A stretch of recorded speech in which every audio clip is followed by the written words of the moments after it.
I'm going to show you real quickly how I set goals, and believe it or not, I do mine on Microsoft Excel, how I set my goals and how I track them on a weekly basis to make sure that I am achieving them. I'll show you my strategy, that way you can use it for yourself if you find it helpful and useful. My name is Rosanna Hernandez, and this is Efficiency and Organization. On this channel, I talk about having really good systems in place and organization so that way we can all achieve a lot in life and have like just a great, productive, not only day, but year. Okay, so let's talk about goal setting. Now, I write my goals based on my core values and beliefs. When I was 16, 17 years old, my goals were obviously very different then than what they were when I was in my 20s, when I was in my 30s, and now when I'm in my 40s.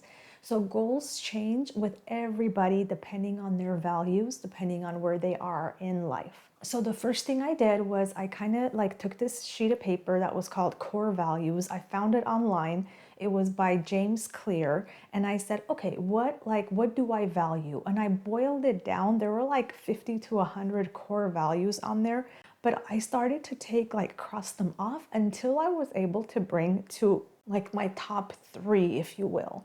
Then after my top 3, I was like, okay, based on these 3 things that are important for me, what are my goals? What am I trying to achieve? So I decided that I wanted to focus on my financial well-being. That was the first one.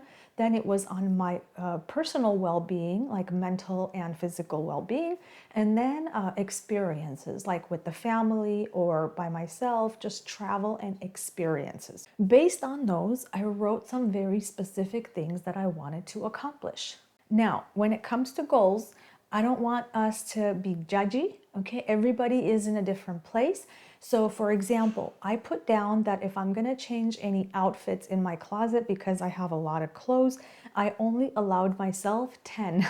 I was like, I'm not gonna do any more. I didn't allow myself, for example, to go and get more than 10 outfits because then I'm like overspending and it's not good for my financial well-being, which was also very important to me. So if you see that, that's what that is. Also, I had a goal to read 8 books last year. That was another thing. Now for this coming year, that's not gonna be one of my goals at all, but it was last year. Did I read all 8 books? I did not. Like if you notice, I was able to read 4, so I only accomplished half, but that's okay. Half is better than none. If you look at my goal sheet, which again, I do on Microsoft Excel, look at all the highlights. I have a lot of highlights. So that means that I was able to achieve a lot of these things, a lot of them. So then based on those, I could say, okay, which ones of the ones I did not accomplish do I want to put for my next year goals?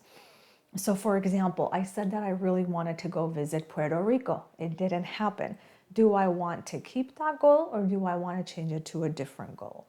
I did change it for this coming year because for me, it was important. My kids are growing. They're in their late teens now. And so they agreed that they would love to go to Orlando, Florida with us. And so I got really excited and I was like, okay, so they would not want to come to Puerto Rico, but they would want to come to Disney Orlando. So I'm going to save money for us to have that enjoyable trip at the end of the year next year. So that's how the goal changed. So now every week I have to make sure I'm trying to save money. I'm trying to reserve the trip and pay towards it, book the airlines, do what I have to do for us to go and have that family time together. The thing about goals is they have to be very specific. So for example, if you see in my goals, I write down that I am going to write articles. So for my website, I write articles. Sometimes what happens is we overextend ourselves. Because I work a very demanding job, I'm a school principal, I put a lot of hours. I'm talking 12, 13, 14-hour days at my work because I want to do a good job. I take full ownership of my role.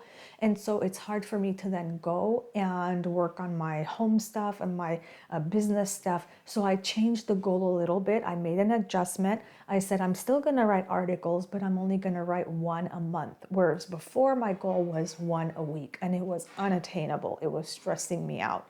So that's the thing with goals. That's what I like about writing them on Excel is that I can look at them and track them and see how it's going. This system has worked so well for me. It's so organized. And then one of the ways I monitor, because that's the place where a lot of us fail, is we don't monitor our goals. I come to my calendar, my planner. This is my planner. I know it's thick, but I love it. And I take it everywhere with me. Every single week on Sunday, I have an entry there and it says check personal goals, check goals, check goals. And so then I look, I go, oh, I gotta go check my goals. And that's how you see I highlight every time something is achieved, because it's so easy. It's a reminder that I need to go in my computer and check, and I do. If my goals were written, I would like have it physically here, but because they're on the computer, they're on the computer. That's where I check them. If you have any questions about the system, I hope I answered it. I hope you kind of saw what I'm doing. Please write a comment in the description of the video and I'll try to answer as fully and completely as I can. If you have a certain topic or core value that you want to explore and write goals for, let me know as well and I can give you some suggestions. Please subscribe for more content like this and I will catch you in the next video.